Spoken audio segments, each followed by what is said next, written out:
아멘. 하나님께 영광의 박수 올려드립니다.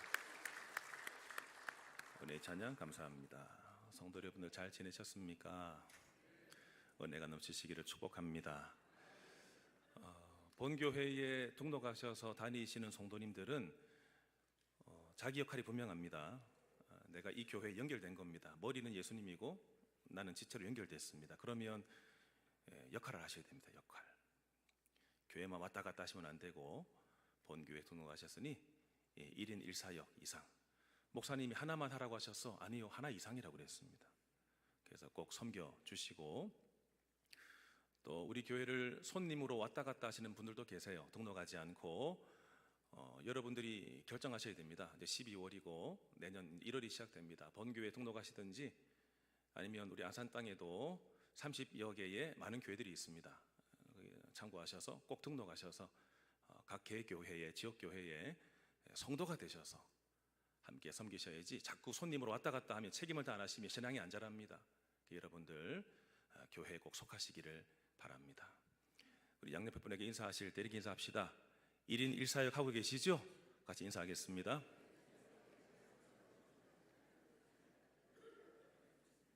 그러면 이제 당연하지 이런 뜻으로 이렇게 가시면 됩니다. 당연하지. 내년에 꼭 섬기시길 바랍니다. 인생은 결국 관계가 전부예요. 동의하세요? 인생은 결국 관계가 전부입니다. 관계가 전부. 어떤 관계망을 가졌는지가 행복과 성공을 좌우합니다. 직장 다니시거나 사업하시는 분들 생각해 보세요. 누구를 만나는가에 따라서 내 인생이 달라집니다. 이 프로젝트를 진행할 수 있을까? 영업 뛰어서 이걸 내가 따낼 수 있을까? 누구를 만나는가에 따라서, 내가 지금 많은 물품 준비했는데 팔 수 있을까? 어떤 손님이 오는가에 따라서, 내가 직장을 다니고 일을 해도 관계가 중요합니다. 이것은 개인의 삶도 마찬가지입니다. 단순히 친구가 많은 것이 아니라 정말 신뢰하는 친구, 나를 지지해주는 친구가 얼마나 되는가. 어떤 한 분이 저한테 인맥을 자랑하시면서 쭉 보여주세요. 카톡 친구가 목사님 제가 1000명이 넘습니다. 근데 그 친구들하고 자주 연락하세요? 아니요. 근데 진짜 힘들 때 도와달라고 얘기할 수 있는 친구는 손가락에 꼽습니다. 많은 친구 몇 개가 돼 있지만 정작 내가 힘들 때 지지해주고 도와주고 이끌어줄 친구가 없다, 많지 않다라고 하는 것을 말해주는 거죠. 이건 목회 사역에도 마찬가지입니다. 제가 참 짧게 목회를 해오고 있지만 많은 분들을 만났었습니다. 제가 본당에서 사역할 때는 교구 목사로 2000명을 담당을 했었습니다. 저하고 여자 전사님 2사람이 2000명을. 제가 안산 동산교에 있을 때에도 4개의 교구를 이동했는데 각각마다 1000명 이상의 성도들을 전사님하고 저하고 파트너를 이루어서 담당을 했었습니다. 많은 분들을 만나게 되었죠. 크게 두 부류로 나눈 것 같아요. 한 부류는 처음에는 목사님 좋아요 라고 얘기해주고 많이 도와드릴게요 라고 얘기하는데 갑작스럽게 돌변하는 사람들이 있습니다. 어떤 일을 계기로 해서 실망을 했던지 화가 나셨는지 모르겠지만 갑자기 정색을 하시고 달라지시고, 그리고 뒷말을 한다. 그 말을 들으면 참 속상하고 이런 생각이 들어요. 역시 성도님들하고는 가까이 있으면 안 돼. 그런 생각이 들 때가 있습니다. 그런데 대부분의 성도님들은 아니에요. 약간은 그래도 대부분의 성도님들은 여전히 기다려주시고 기도해주시고 도와주려고 하시는 훨씬 더 많은 성도들이 계세요. 오늘 제가 설교를 쭉 준비하면서 많은 성도님들이 제 생각 속에 지나갔습니다. 그러면서 제가 한 2달여 전쯤에 안산 동산교회에서 이제 기도하는 팀이 있는데 그 팀에서 저보고 목사님 말씀 좀 전해 주십시오 라고 해서 제가 한 2달 전에 화요일날 저녁 7시 반에 다녀온 적이 있어요. 차가 어찌나 막히는지 보통은 1시간 10분이면 올라가는데 그때는 한 2시간 반으로 올라갔습니다. 차가 워낙 막혀서 겨우겨우 이제 딱 도착을 해서 딱 예배당 올라가는데 많은 성도님들이 저를 기다리고 계시더라고. 제가 4개 교구를 하다 보니까 거기에서 엮어져 있던 성도님들이 저한테 막 오셔서 인사도 하시고, 목사님 잘 지내셨어요? 반갑습니다. 한 노부부는 저한테 그렇게 막 고마워하시면서, 목사님이 저희 부모님들 거의 100살 가까이 되신 부모님들 계셨거든요.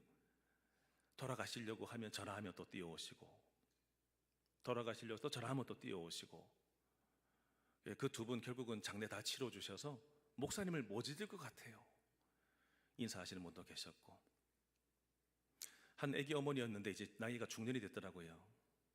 막둥이가 태어났었어요. 막둥이, 영 늦은 동생 태어났는데, 그때 제가 돌잔치도 하고 그 가정에 또 장례가 나서 또 저 지방도 다녀오고 했더니 고맙습니다 하고 꽃하고 빵하고 편지를 주셨는데, 이 편지를 제가 못 버리겠더라고.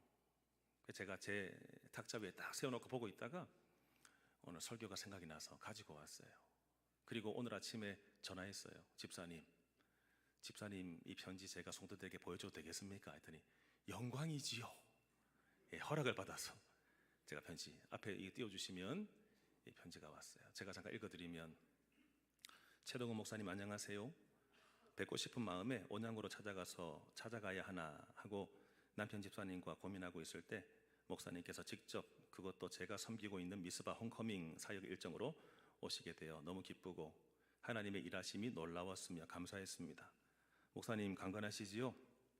저희 가정을 구원의 길로 인도해 주시고 주님의 자녀로 살아갈 수 있도록 이끌어 주심을 감사합니다. 늘 부족하지만 목사님 가르침대로 살아가길 노력하며 애쓰고 있습니다. 또한 목사님이 돌잔치 해주신 늦둥이 지호가 벌써 초등학교 5학년이 되었습니다. 지호의 믿음과 키가 쑥쑥 자라남을 보면서 늦둥이로 지호를 보내셔서 저희 가정을 살리심도, 저희 일상 모든 순간 어느 곳에서도 주님의 개입과 일하심에 순복하며 감사할 뿐입니다. 날마다 감사하며 기쁘게 살아내겠습니다. 이렇게 뵙게 되어 너무 기쁘고 영광이었습니다. 늘 계신 곳에서 강건하시며 성령 충만으로 하시는 사역 위에 하나님의 기름 부으심으로 더욱 많은 영혼들을 구원하시고 살려내시기를 소망합니다. 감사합니다 라고 하며 5 식구 이름을 쭉 쓰면서 드림 하면서 이 편지를 받았습니다. 제가 이 교구를 담당한 지가 벌써 12, 13년이 지났어요. 지금 시점에서 2, 3년이 지나도 잊지 않고 기억을 해주시더라고. 그래서 제가 이 목회의 길을 가는 것은 참 힘들다. 광풍을 만날 때도 있고 어려움을 겪을 때도 있고, 근데 이런 성도님들이 곳곳에 계셔서 위로받는구나, 감사하다, 그런 생각이 들었습니다. 이게 제가 서두에 말씀드렸던 그겁니다. 인생은 결국 관계가 전부다. 관계가 전부다. 누구를 만나는가에 따라 달라진다. 오늘 본문 말씀은 하나님의 관계망 속에 들어가 있던 아브라함과 사라 얘기가 나와요. 사람의 관계망도 나를 지지해주고 격려해주는 사람들인데, 하나님의 관계망을 갖고 있는 사람들은 어떻게 되는가에 대해서 오늘 말씀하고 계세요. 하나님은 그분 자신의 성품에 따라서 절망을 기쁨으로 바꾸시는 분, 모든 눈물을 닦아주시고 진짜 기쁨의 웃음을 주시는 분, 하나님은 이런 분으로 본문이 나와요. 1절과 2절 제가 쭉 읽을 때 반복되고 있는 표현이 뭔지를 여러분 살피며 찾아보세요. 제가 읽겠습니다. 여호와께서 말씀하신 대로 사라를 돌보셨고 여호와께서 말씀하신 대로 사라에게 행하셨으므로 사라가 임신하고 하나님이 말씀하신 시기가 되어 노년의 아브라함에게 아들을 낳으니. 자, 여러분 이 짧은 두 구절에서 반복되는 표현이 뭐죠? 할렐루야. 저하고 늘 강해식 설교를 들으시더니 잘 찾아내시네요. 그렇죠? 몇 번 나옵니까? 3번 나오죠. 하나님께서 말씀하신 대로, 하나님께서 말씀하신 대로, 하나님께서 말씀하신 대로. 이건 뭘 얘기해 주는 거죠? 하나님은 잊으시는 분이에요? 잊지 않으신 분이에요? 말씀하신 대로 했다라고 하는 것은 기억하고 계신다는 거죠. 하나님의 말씀하신 대로 이루셨다, 기억하시는 바를 이루셨다 라고 분명히 말씀하고 있습니다. 하나님은 잊지 않으시는 분. 1절 상반절 보시면 말씀하시는 대로 뭐 하셨습니까? 사라를 돌보셨고 라고 되어 있습니다. 여기서 돌보다라고 하는 것은요, 알아보는 것을 말합니다. 기억하고 적절한 행동을 하는 것을 말합니다. 하나님께서 기억하셔서 행동을 하셨다라고 하는 것이죠. 1절 하반절 보시면 여호와께서 말씀하시는 대로 뭐 하셨습니까? 사라에게 행하셨어요. 사라에게 행하신 바가 뭔지는 2절에 상세하게 설명하지요. 어떤 일을 행하셨습니까?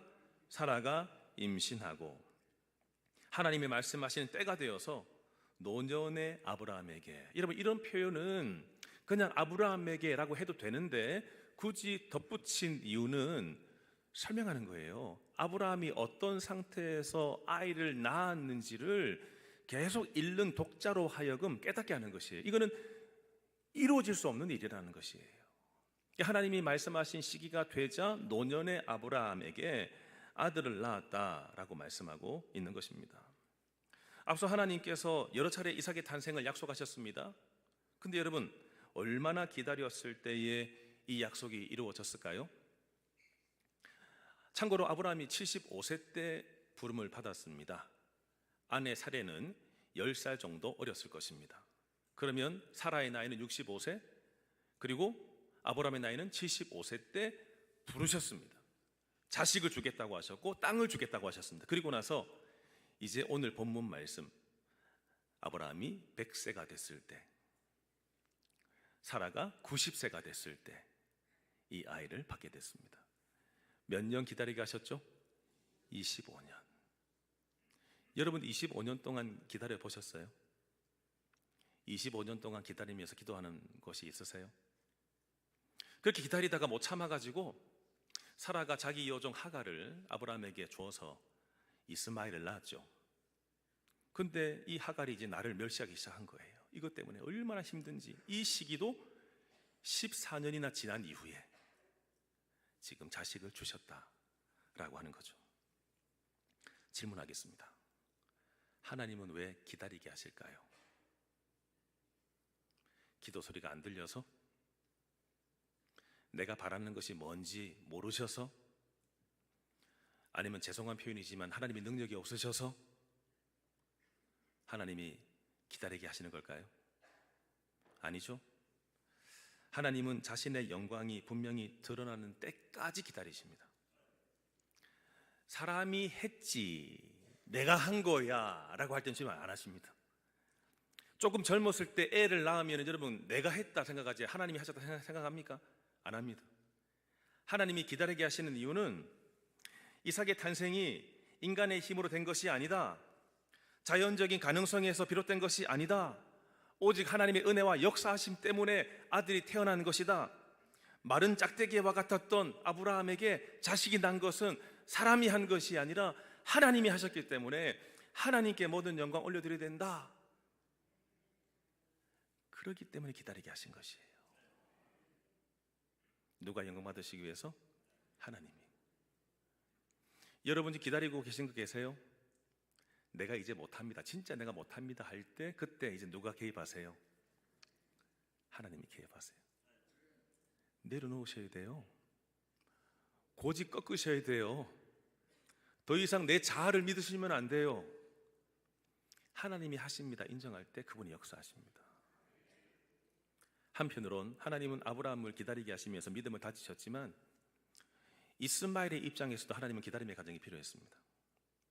이스마엘이 태어남과 동시에 곧바로 그 다음 해에 이삭이 나왔다면 결국은 이스마엘은 1살, 2살밖에 안 됐는데 쫓겨나야 됩니다. 그런데 하나님은 이스마엘도 긍휼히 계신 하나님, 사람이 계획하고 뜻해서 자식을 낳았지만 하나님은 책임지신 하나님, 이 또한 민족을 이루겠다라고 약속하셨죠. 하나님은 섭리 가운데 이 아이가 자랄 때까지 기다렸습니다. 13세, 14세 청소년 될 때까지 기다리셨습니다. 그래서 부모님의 사랑을 느끼게 하셨고 아버지의 사랑을 느끼게 했고 또 돌봄을 받게 했고 정서적으로 자라게 했고 그리고 무엇보다 아브라함이 섬기고 있는 하나님을 알게 했고, 이 과정을 기다리게 하시기 위해서 하나님은 13년, 14년이 지난 이후에, 이스마엘이 태어나고 14년이 지난 이후에 비로소 이삭을 허락을 하셨던 것입니다.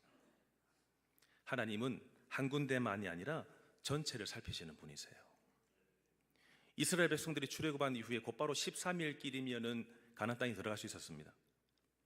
그렇지만 40년 동안 광야를 방황하게 하셨던 이유는 이들이 죄지었기 때문에 그랬었습니다. 그렇지만 한편으로는 가나안 땅이 죄가 찰 때까지 기다리셨습니다. 그들이 만약에 회개하고 돌아왔다면, 모든 우상을 다 끊어냈다면, 그러지 못하고 죄 가운데 있자 죄가 꽉 차자 40년이 지나서 정복 전쟁을 벌이게 된 것입니다. 여리고성을 함락하고 아이성을 함락하고 쭉 각 지파들마다 전쟁, 거룩한 전쟁을 치르게 된 것이었습니다. 하나님 기다리시는 분이에요. 내가 이렇게 기도해도 하나님의 영광이 될 때까지 기다리시고, 내가 이렇게 기도해도요, 이거 이루어지게 되면 또 다른 누군가는 피눈물 흘리게 되면 안 되잖아요. 하나님은 모든 것을 다 살피시는 분이십니다. 우리의 시간표와 하나님의 시간표는 달라요. 하나님이 늦으신다? 다 뜻이 있습니다. 더딘 것 같아 보여도 정한 때가 되면 반드시 정확하게 완벽하게 이루어내는 분이십니다. 하나님은 약속을 성취하시는 분이지 사람의 계획을 승인하시는 분이 아니세요. 기억하세요. 주님 들어주세요, 들어주세요. 알았다. 승인이 아니라 하나님은 자신의 뜻을 성취하시는 분이십니다. 그럼 지혜로운 성도는 내 뜻이 아니라 누구의 뜻을 구하게 될까요? 하나님의 뜻. 먼저 그의 나라와 그의 의를 구하라. 그러면 이 모든 것을 너에게 더하시리라. 이 모든 것이 뭡니까? 먹는 거, 마시는 거, 입는 거. 이게 먼저 주어지게 되면 여러분 예배 드리실 것 같아요? 오늘처럼 날씨가 우중충하고 눈이 오고 비가 막 섞여 내리는데 나오실 것 같아요? 여러분 먹고 살 걱정이 없으면 하나님 안 믿습니다. 그런 내 삶에 결핍이 있을 때 하나님의 은혜가 필요하기 때문에 여러분들 주님께 나오시는 거예요. 하나님의 뜻과 그 나라를 구하는 성도가 될 때 하나님이 이 모든 것 더하신다고 그랬지, 이 모든 게 더해지고 나면 하나님 떠날 것이기 때문에 하나님 안 주세요. 내 마음의 우선순위를 먼저 정하셔야 돼요. 하나님께 안 준다라고 왜 승인 안 해주세요가 아니라 하나님은 그분의 약속을 성취하시는 분이세요. 믿음을 통해서 하나님은 우리가 믿음을 증명하는 것이 아닌 우리의 믿음을 형성하시는 분, 약속을 붙잡기를 바라시는 마음으로 하나님 계속 우리를 만들어가고 계신다라고 하는 것입니다. 3절과 4절 보시면 아브라함이 그에게 태어난 아들 곧 사라가 자기에게 낳은 아들을 이름하여 이삭이라 하였고, 그 아들 이삭이 난 지 8일 만에 그가 하나님이 명령하신 대로 할례를 행하였더라. 아멘. 아브라함이 그 아들 이름을 뭐라고 붙였죠? 이삭. 자기 마음대로 이렇게 정했습니까? 아니죠. 17장 말씀 보시면 하나님께서 웃는 아브라함에게 너 왜 비웃어? 라고 하시더니 진짜 웃음을 뜻하는, 이삭의 이름의 뜻은 웃음이거든요. 기쁨, 웃음 뜻이거든요. 진짜 기쁨 줄 거야 라고 하시면서 이삭이라고 이름을 부르게 하셨습니다. 그 약속대로 18장에 가면요, 사라조차도 또 웃거든요. 하나님이 아들 준다고 했는데 코웃음 쳤습니다. 근데 너 왜 웃느냐? 저 안 웃었는데요. 거짓말 하죠, 그렇죠? 근데 하나님이 이제 이삭이라고 붙이도록 하셨는데 그 말씀대로 이삭이라고 이름을 붙였습니다. 그리고 나서 여러분 4절 말씀 보시면은 이삭이 태어난 지 며칠 만에요? 8일 만에. 자, 할례를 행하게 했죠. 할례도 누가 명령하신 대로요? 하나님이 명령하신 대로. 여러분 잘 보세요. 이삭이 태어난 것은 하나님의 신실하심을 보여주십니다. 신실은 변하지 않는 사랑이에요. 그러니까 이삭이 태어난 것은 하나님의 신실을 보여주는 것이고, 이삭을 할례받게 한 것은 신실하신 하나님께 순종하는 아브라함을 보여주고 있는 것이에요. 믿음과 신앙은 일방적이지 않습니다. 이 예배는 일방적이지가 않아요. 이 예배는 하나님이 은혜 주시고 우리가 하나님께 보답하고 감사하고 영광 돌리고, 이것이 계속 주고받고 하는 것이 예배예요. 예배는 여러분들 영화 보는 게 아닙니다. TV 보는 게 아닙니다. 왜 이렇게 재미없어? 왜 이렇게 말씀이 딱딱해? 좀 재미있게 좀 하시지. 아니요, TV나 영화가 아닙니다. 이거는 여러분 지금 제사 지내는 것이에요. 나를 제물로 삼아서 주님께 드리는 것이에요. 찬양하라 내 영혼아. 하나님을 찬양하게 되면 우리의 소리가 하나님께 올라가지요. 그럼 하나님은 성시교독하게 하시면서 말씀을 땅으로 주십니다. 대표기도하고 찬양하고 여러분들이 하나님께 드린 예물은 하나님께 올라갑니다. 올라가는 것이죠. 그렇지만 목사가 말씀을 전하고 축도함을 통해서 하나님의 복이 내려옵니다. 그러니까 예배는 계속 오르락 내리락 하는, 오고 감이 있는 것이 살아있는 예배인 것이죠. 오늘 이삭을 할례받게 하면서 결국 하나님께, 신실하신 하나님께 보답하고 있는, 순종하고 있는 그 모습들을 보게 돼요. 성도 여러분, 그럼 할례는 뭐죠? 할례라고 하는 것은 결국은 약속의 표죠. 어떤 약속입니까? 너는 내 거야 라는 약속의 표예요. 그럼 이삭이, 이스라엘 백성들이 할례 받은 그 부분들을 볼 때마다 누구를 기억해야 돼요? 하나님을 기억하는 것입니다. 너는 내 백성이야, 나에게 속했어, 나의 소유야. 여러분들 할례 받으셨습니까? 대한민국 남자아이들은 어릴 때 포경수술 받지요. 할례하고 똑같은 겁니다. 그렇지만 이 시대에도 그러면 여러분 다 해야 되는 겁니까? 그게 아니죠. 그럼 지금 성경에서 말씀하고 있는 이 할례 받으면 뭡니까? 우리는 뭘 통해서 내가 하나님의 백성임을 날마다 인정하고 살게 될까요? 로마서 2장 29절 말씀 보시면, 자, 같이 한번 읽어볼까요?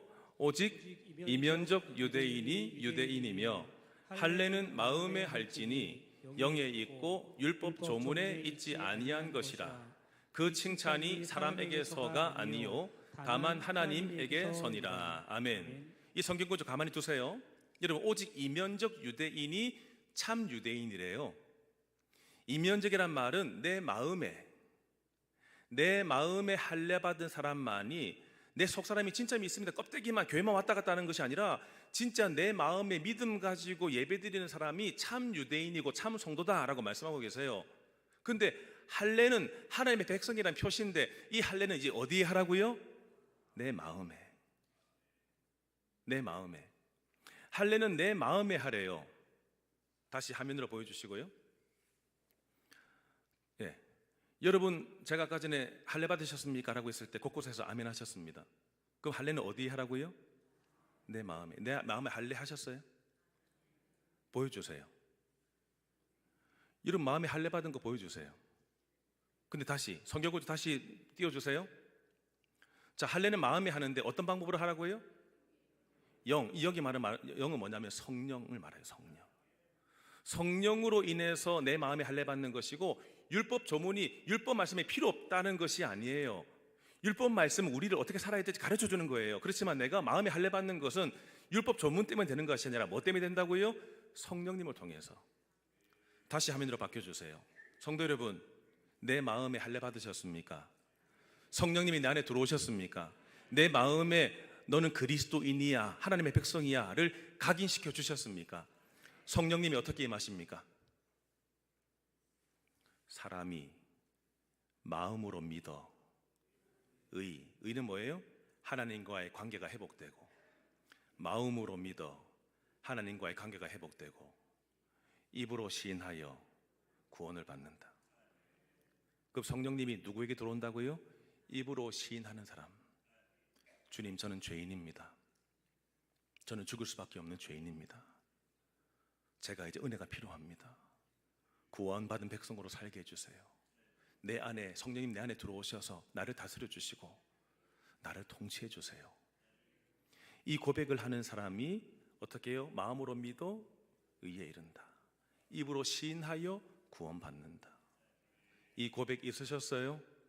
오늘 이 예배를 통해서 성령님 내 안에 들어와 달라고, 나를 통치하시고 다스려 달라고, 내 마음에 할례 행해 달라고 구하시기를 바랍니다.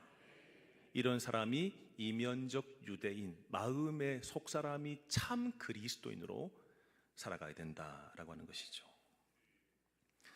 노년에 이른 아브라함, 몇 세 때 이삭을 낳았다고요?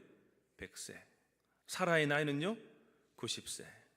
이 이삭의 탄생이, 이 이삭이 주어졌을 때 하나님이 인간의 상식, 인간의 상황을 넘어서는 것을 보면서 감탄하고 있습니다. 이것이 우리가 읽었던 6절과 7절이지요.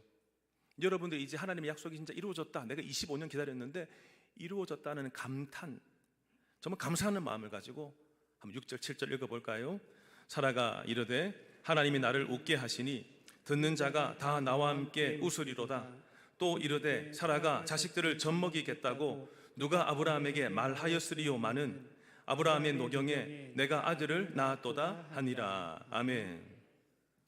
응답받은 이후에 사라의 탄성 고백을 들어보세요. 첫 번째, 하나님이 나를 웃게 하신다. 성도 여러분, 일전에는 그녀는 불신의 웃음을 보였었습니다. 근데 이제는 응답을 된 것을 보면서 기쁨의 함성을 내지르고 있는 것입니다. 진짜 주님만이 나를 웃게 하시는 분이시구나. 그 누구도 나에게 웃음을 안 줬었는데 하나님만이 나를 웃게 하시는 거구나. 그러면서 여러분 2절 말씀 보시면, 그 두 번째 보시면 듣는 자가 다 나와 함께, 6절 끝에 보시면 듣는 자가 다 나와 함께 웃으리로다 라고 되어 있습니다. 이 기쁨이 어디까지 확산되고 있죠? 공동체, 내가 있고 나를 둘러싸고 있는 공동체에도 이 기쁨이 확산되고 있는 것입니다. 이런 기쁨이라고 하는 것은 공유되는 것이에요. 기쁨이라고 하는 것은 전념되는 것이에요. 여러분, 기쁜 일 생겼을 때에 나만 알고 싶으세요? 아니면 빨리 누군가에게 알려주고 싶으세요? 저는 힘든 거 질문 안 합니다. 그냥 일반적인 거 답하시면 돼요. 힘들게 생각하지 마세요. 뭐 이번에 수능 시험에 영어가 굉장히 어렵게 나왔다면서요? 저는 그런 거 안 합니다. 여러분, 기쁜 일 생기면 나만 알고 싶으세요? 함께 누군가에게 말하고 싶으세요? 예, 그렇게 처음부터 해주시면 얼마나 좋아요. 벌써 8년이 됐네요. 제가 2018년도에 그때 5월 달에 와서 이제 설교를 하고, 3명 중에 한 사람, 제가 1번으로 설교를 하고, 5월 달에 설교했는데 목사님 됐습니다, 이제 우리 교회 오시면 됩니다를 7월 달에 연락이 왔어요. 곧바로 짐 싸려고 했는데 10월 달에 오래요. 그래서 제가 3개월 기다리다가 조마조마했습니다. 이게 또 취소되는 게 아닌가, 왜 3개월이나 기다리게 하는가, 그런 생각이 들었었어요. 7월 달에 주일날 딱 전화가 왔어요. 주일날 제가 안내 서고 있는데 전화가 와서, 그래서 목사님 됐습니다, 이제 오시면 됩니다 라고 했는데 제가 그날만 기뻤습니다. 그날만. 그 다음부터는 성도들이 어떻게 섬겨야 되는가 계속 무거운 마음만 있었. 그날만큼은 기뻤습니다. 아내에게 전화를 했더니 이 수화기 반대편에서 그런 소리가 들려요. 아싸. 이 기쁨이라고 하는 것은요, 전념되는 것이에요. 나만 알고 있으면 안 돼요. 같이 전화, 기쁨이 배가 되는 것이죠. 여러분들도 기쁜 일이 생길 때 공동체가 있기를 바라요. 제가 여러분들에게 자꾸 다른 교회 가라고 이렇게 말씀드리는 게 아닙니다. 여러분들이 그 공동체를 가지시라는 거예요. 아산 땅에 300개 이상의 교회가 있기 때문에 연결되셔야 돼요. 연결, 공동체가 필요해요. 나 혼자는 신앙을 지킬 수가 없어요. 연결, 구역에 속하시고 부소에 속하시고 교사로 함께 속하시고 함께 계셔야 같이 기도하게 되는 것이에요. 낙심될 때도 힘 붙들어주고, 기쁠 때 배합하는 것이 아니라 함께 기뻐해주고, 이 영의 가족들과 사귐이 있으시라라고 하는 것입니다. 사라가 말합니다. 내가 자식들을 젖먹이겠다고 누가 아브라함에게 말하였으리요. 누가라고 하는 것은요, 인간의 상식을 넘어서는 놀라움입니다. 인간의 불가능을 열어젖히는 하나님의 주권을 고백하는 것이 누가 이렇게 할 수 있겠는가 감탄하고 있는 것입니다. 하나님의 능력으로 불가능이 가능해졌습니다. 이제 모든 의심이 끊어졌어요. 죽게 안 죽고 있으니까 의심 생기고 불안하죠. 근데 생기고 나면 불안하지 않아요. 이제 응답을 받고 나면 의심도 끊어지고 걱정도 끊어지고 두려움도 끊어지고, 이제는 괴로운 마음이 평안을 얻게 됐습니다. 성도 여러분, 우리의 괴로운 인생의 길을 결국은 평안의 길로 인도해 주시는 분은 하나님밖에 없습니다. 그 약속 붙잡고 살아가셔야 돼요. 찬송가 479장 보시면 괴로운 인생길 가는 몸이라는 이 찬양이 있습니다. 이 찬양 잘 모르시죠? 제가 장례식장 가면 꼭 부르는 찬양이 이거예요. 이 작사하신 분도 27세 젊은 나이에 요절했습니다. 육신의 질병이 걸려서 굉장히 고단한 인생을 살다가 믿음 가지고 이 시를 썼습니다. 그 내용 보시면 괴로운 인생길 가는 몸이 평안히 쉴 곳이 아주 없네. 걱정과 고생이 어디는 없으리. 돌아갈 내 고향 어디요? 하늘나라. 한번 소망 가지고 가장 불러볼까요? 여러분들 어떤 인생의 괴로운 길을 걷고 계시는지 생각해 보시면서, 괴로운 인생길 가는 몸이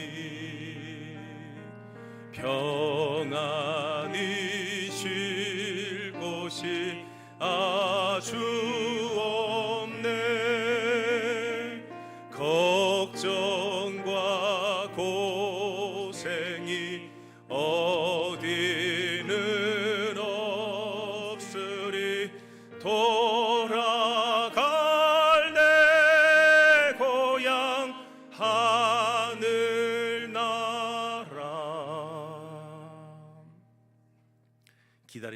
앞에 웃게 해주시는 주님을 만나시기를 축복합니다. 하나님의 약속을 꼭 붙잡고 끝까지 기다립시다. 지금의 내 상황이 전부 불가능하다? 흔들릴 수밖에 없다?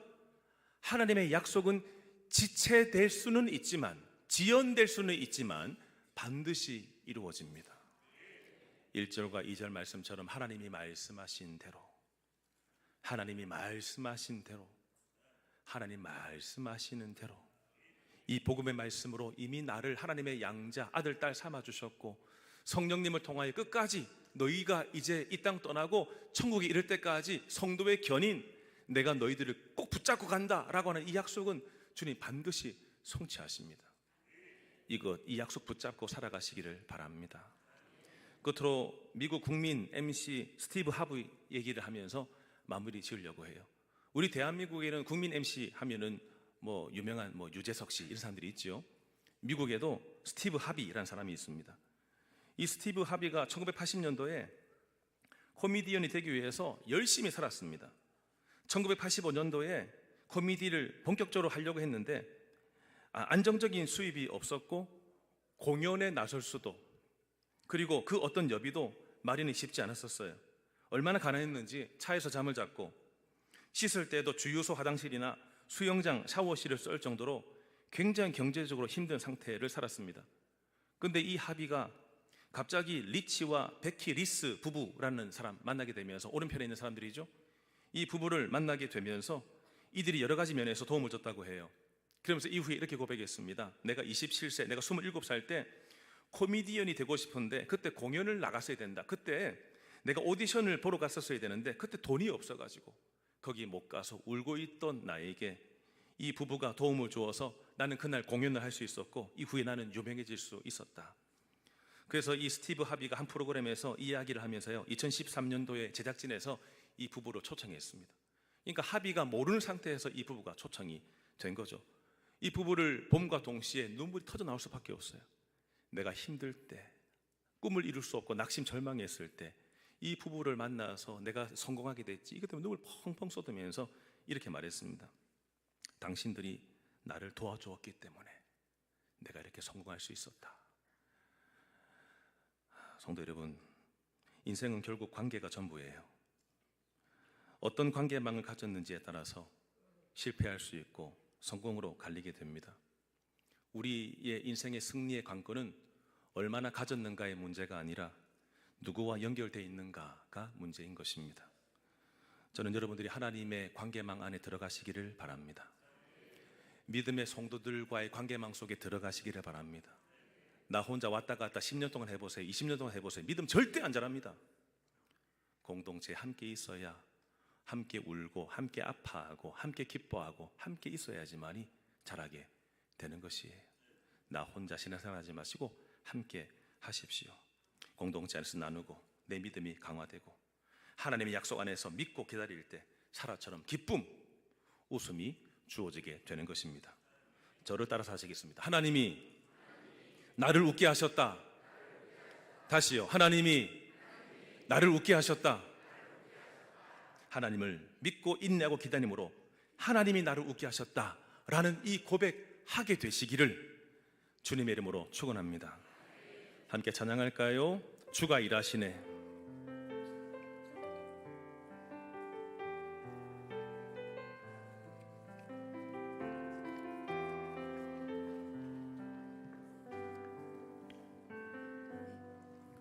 날이 저물어 갈 때 빈들에서 걸을 때 그때가 하나님의 때 내 힘으로 안 될 때 빈손으로 걸을 때 내가 고백해 여호와 다시 고백합시다. 내 인생에 날이 저물었습니까? 날이 저물어 갈 아무것도 없는 빈들에서 걸을 때 그때가 하나님의 때 내 힘으로 안 됩니다 주님.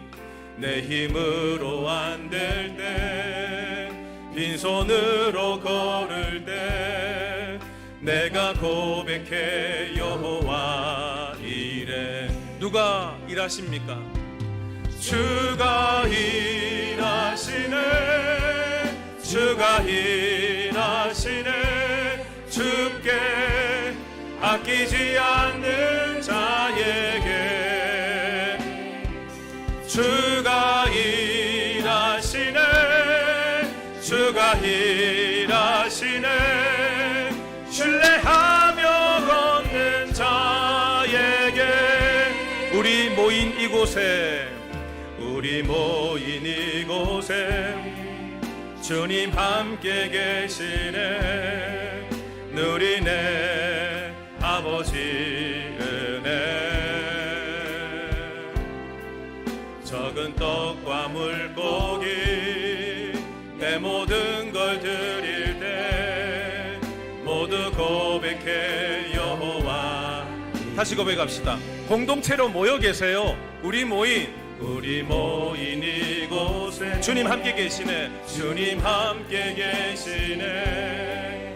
누리네 아버지 은혜. 적은 떡과 물고기 내 모든 걸 드릴 때 모두 고백해 여호와. 다 일어나세요. 다 일어나세요. 주가 일하시네. 주가 일하시네. 주가 일하시네. 주께 아끼지 않는 자에게 주가 일하시네. 주가 일하시네. 신뢰하며 걷는 자에게 주가 일하십니다. 주가 일하시네. 주가 일하시네. 주께 아끼지 않는 자에게 주가 일하시네. 주가 일하시네. 신뢰하며 걷는 자에게.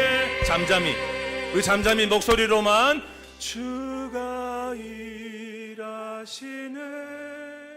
주가 일하시네. 주께 아끼지 않는 자에게 주가 일하시네. 주가 일하시네. 신뢰하며 걷는 자에게.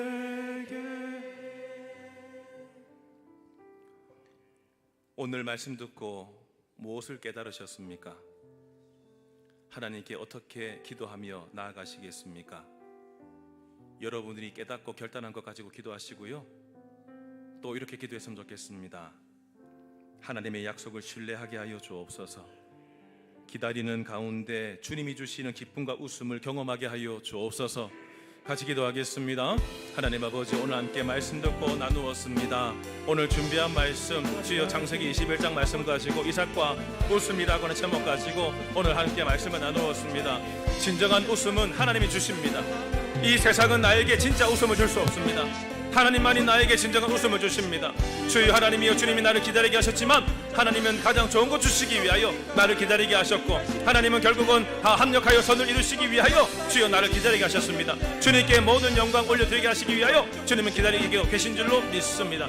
절망하지 말게 하시고 낙심하지 말게 하시며 오로지 하나님을 기다림으로 인하여, 하나님의 약속을 기다림으로 인하여서 주여 기쁨의 웃음을 나 또한 웃게 하여 주옵소서. 우리에게 주여 성도들에게 기쁨의 웃음을 주시옵소서. 세상의 웃음이 아니라 하나님 안에서의 기쁨의 웃음을 주시옵소서. 주여 이들을 가운데 함께하여 주시사 하나님을 기다릴 수 있는 능력을 주시옵시고, 날마다 말씀하여 주시옵시고, 하나님과 함께 기뻐하며 함께 웃을 수 있는 그 복을 온 성도들 가운데 허락하여 주옵소서.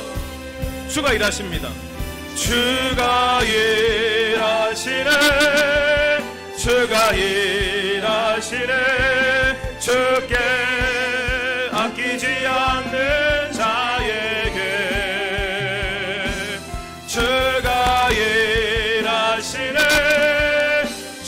일하시네. 신뢰하며 걷는 자에게, 신뢰하며 걷는 자에게, 신뢰하며 걷는 자. 누가 응답, 어떤 사람에게 응답하십니까? 신뢰하며 걷는 자에게. 지금은 우리 주 예수 그리스도의 은혜와 하나님 아버지 크신 사랑하심과 성령의 인도 교통 충만하심이 하나님의 약속을 신뢰하며 기다리는 가운데 그분이 주시는 기쁨과 웃음을 경험하며 살게 되기로 간절히 바라시는 온 성도들 머리 위에와 가정과 삶 자녀들 위에, 오늘 등록한 우리 지대원 성도님 위에 이제부터 영원토록 함께 있을지어다. 아멘.